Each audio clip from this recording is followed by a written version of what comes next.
Habulin!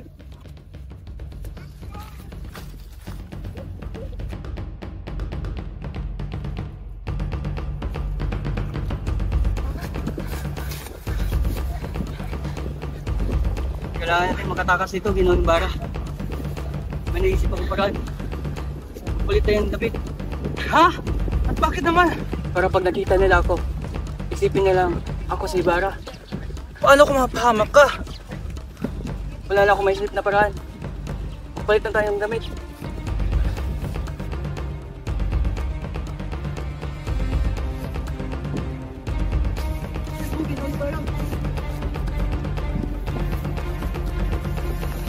Ayun, si Ibarra, papunta ng bangka!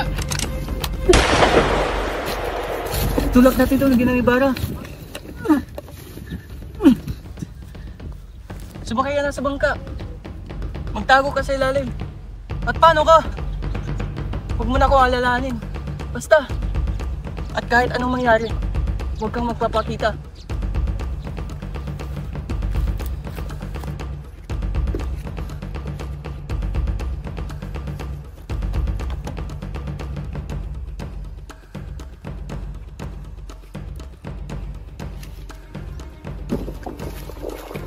Papalos! Rapido! Roro!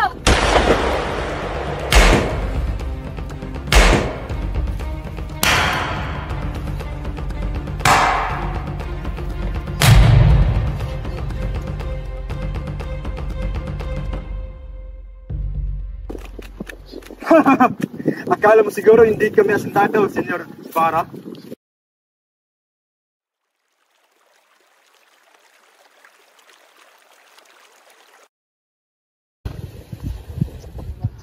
Buenos dias a todos estudes, Doña Victorina. Kapitan, kalahati lamang ang takbo ng makina. Bakit hindi natin bibilisan? Kung ating bibilisan ay malalagos tayo sa mga palayan. Kung mangyari man, ay walang maayos na lawas sa lupaing ito. Ang lunas ay napakadali. Ewan ko ba't walang nakaisip nito.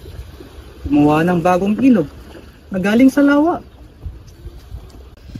Ginoong Simon, saan ka kukuha ng sapat na pondo upang ipamabayad sa mga manggagawa? Madali lang yan, Don Pastor. Pangkat mga bilanggo ang gagawa. Ngunit wala tayong mga sapat na mga bilanggo. Hayaan natin mga mamamayan na magtrabaho, bata man o matanda. Ngunit, kaguluhan lamang ang minudulot nito. Kaguluhan?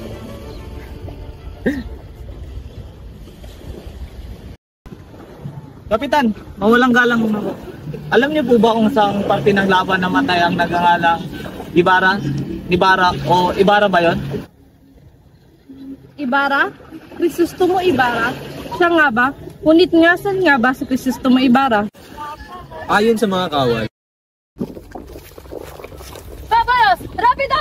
Roro!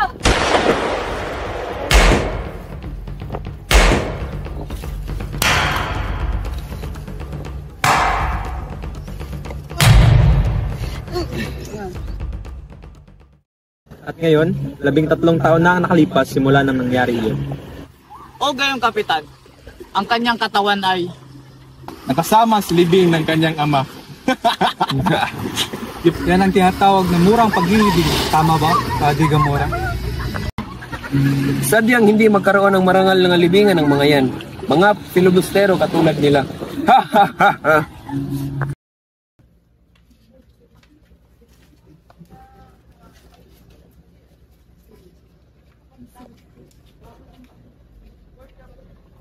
Sinasabi mo bang magbabayad ako ng renta sa sarili kong lupa? Sapagkat nagkamali kayo ng pagbayad ng buwis sa nakaraang 13 taon. Ngunit, nililimusan ko na ang mga pulubi upang maiwasan ang kanilang pamimerwisyo. At ngayon ayaw kong magbayad, abay, mapipilit ba nila ako? Ngunit, ito ay nag-iiba dahil sa iyong pagpapabaya. Ibig sabihin lang nito, wala kang karapatan sa iyong lupa. Dati, napakaliit lamang ng halaga na yan. At ngayon, 300 piso na. Abay, napakalaki naman. Akin itong lupa. Hindi sa korporasyon.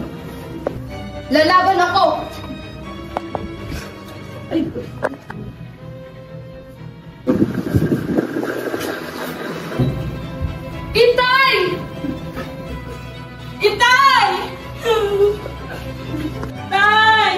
Hulihin ang lalaking yan at gawin ninyong kawal. Itay!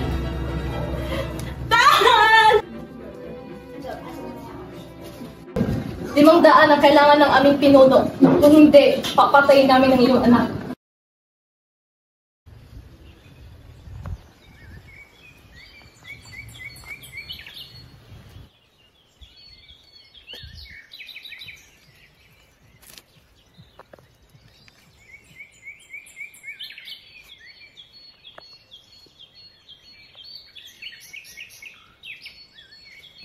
Ilog, maaari ko po ba kayong tulungan? Anong ginagawa mo dito? Kung inyo pong magugunita, nakaraan na po na 13 taon. Dito rin po sa mismong pook na ito. Una tayo nagkakilala. At kung hindi po ako nagkakamali, ikaw po yung taong nagbigay sa akin ng pakikiramay. Sino ko sinin mo? Isang taong ipinalagay kong dakila. Isang taong alam ng lahat, maliban sa akin, napatay na. Isang napakalaking lihim ang iyong nalaman. Isang lihim na maaari mo ikapahamak. Di mo ba naisip yon? Sa iyong nalaman, maaari kang masawi sa aking kamay. Totoong naparito ako. 13 taon na nakakaraan. Upang dakilain ang nag-iisa kong kaibigan na nilaan ang kanyang buhay. Upang ipaglaban ng mga Pilipino laban sa mga mapang-api. At ngayon ako'y nagbalik upang ipagpatuloy ang kanya nasimulan. Ngayon, laban mo isang lihim na kung maibubunyag ay kakasawi ko. Nasa iyong kamay ang aking buhay, Basilio. Tulungan mo akong pabagsakin ng pamahalaan, Basilio. Pag-iisipan ko muna, Ginoong Simon. Huwag mo yung pahintulutan, Gobernador General. Ang namumuno sa kanila ay mga binatang radikal ng pananalig. At ang isa sa kanila ay estudyante ni Padre Fernandez. Sinasabahan na isang mabuting estudyante. Sa tingin ko kailangan pagbigyan ng mga estudyante. Ano sa tingin mo, Simon? Aalahanin niyo po, General, na ang wika ay isang makapangyarihang sundalo. Pobres estudyantes.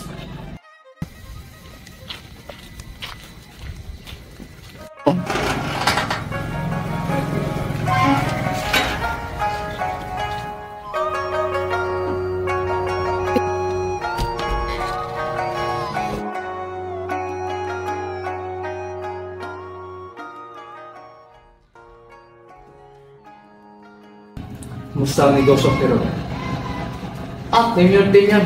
Hirap negosyo. anong mahirap? Iligtas kita sa mga opisyal na nangihingi sa iyo ng pera. Pinautang ko sila upang hindi ka maabala. Pero Senyor Simeon, marami rin may utang sa akin. Di ko masingit. Wala silang maibigay na resito para aking masingit. Kung gayoy, lapit mo sila sa akin. Kiroga, may ipapasok pala akong baril. Pakitago na lang sa pangalan.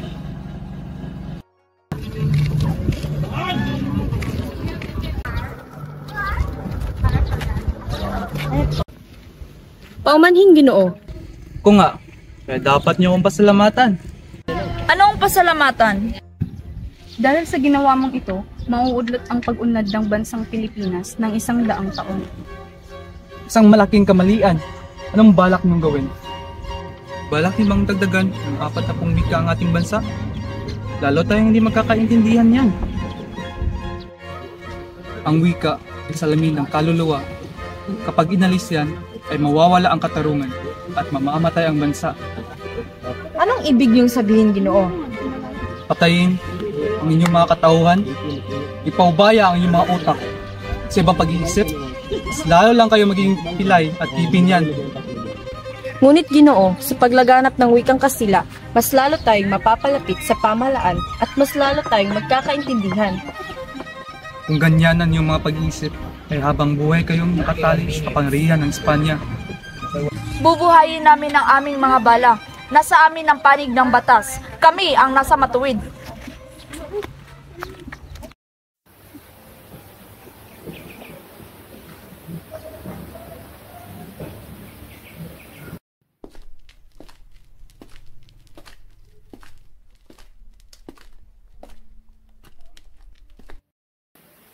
Oh, Pinong Simon. Kumusta na si Kapitan Tiago?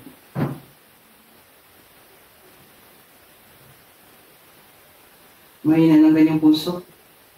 Wala na rin ganan kumain. Tuluyan ng dumadaloy yung lason sa kanyang katawan. Ano bang pakay mo dito, Ginong Simon? Parito ako. Para sa dalawang bagay. Binabukasan mo ang kamatayan mo. Panig ng umaapi sa panig ng iyong bayan. Sa panig ng umaapi? Sa panig na iyong bayan? Iyan ang hindi ko alam. Magpasya ka. Kailangan mo na magdesisyon sa loob ng isang oras na magsisimula na ang himagsikan. At bukas, wala na ang universidad. Wala na mag-aaral at wala na magpapahirap. Ngunit ang paghihimagsik ay pagpapatiwakal. Ang paghihimagsik lang ang tanging pag-asa. Nasa karunungan ang pag-asa, subalit ang karunungan lamang ang siyang walang kamatayan. Nawawalan ka na ng prinsipyo. At pansariling katawan, nakikita ko. Hindi ka na isang Pilipino, kundi busabos ng Espanya. Iyan ay walang katotohanan. Alang-alang sa alala ni Elias. Pamunungan mo ang mo. Usubin mo ang Santa Clara. At kunin mo ang isang taong ikaw lang nakakakilala, si Maria Clara. Huli na po kayo, Simon. Sapagkat si Maria Clara ay patay na. Patay! Paano nangyari ito? Namatay siya noong ika-6 ng hapon. Naparoon ako sa kumbento upang makibalik. Pagbalik ko, mayroong isang liham. Liham na galing kay Padre Salvo. Ipinadala ito kay Kapitan Tiago. At yan din ang dahilan kung bakit nagwala si Kapitan.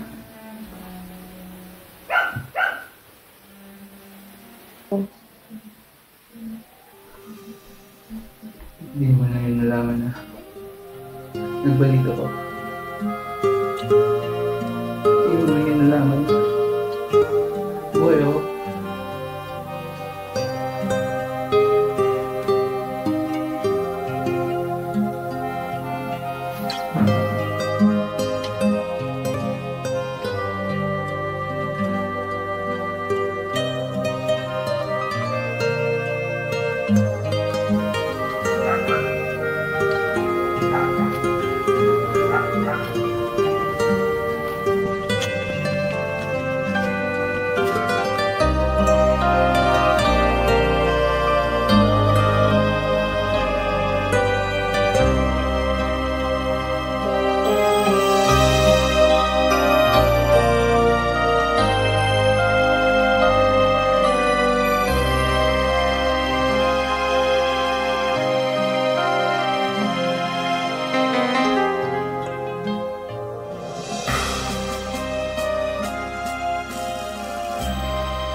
Pinong Simon. O Basilio, anong ginagawa mo dito? Naging masama akong kapatid at anak. Nakalimutan kong pinaslang ang aking kapatid at pinahirapan ang aking ina. Wala na akong ibang nararamdaman pa, kundi galit at paghihiganti. Kaya sasama na ako sa iyo, Pinong Simon. Sandali. Dinamita ba yan? Oo. Ngayong gabi, mapaparusahan.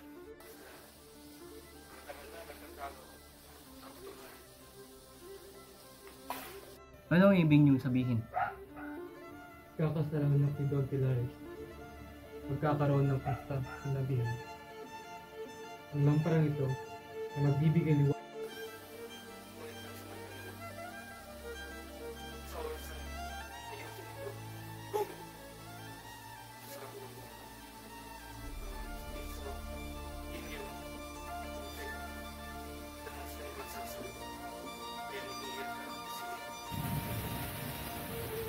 Mag-ingat din po kayo, Ginoong Simon.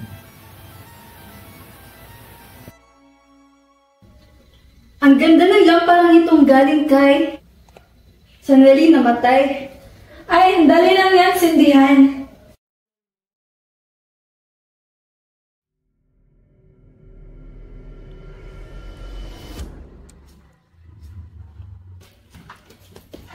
Uy, magnanakaw!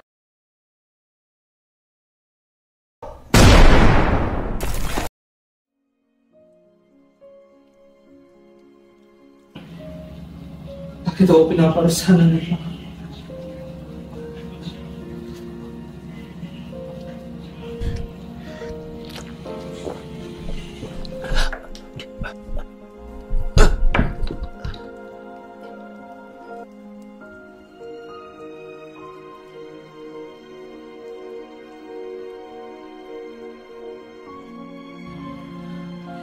Ginoong Simon, ano nangyari sa'yo? Teka, natawag mo na ako ng doktor. Oo nga, Padre. Maraming salamat sa lahat.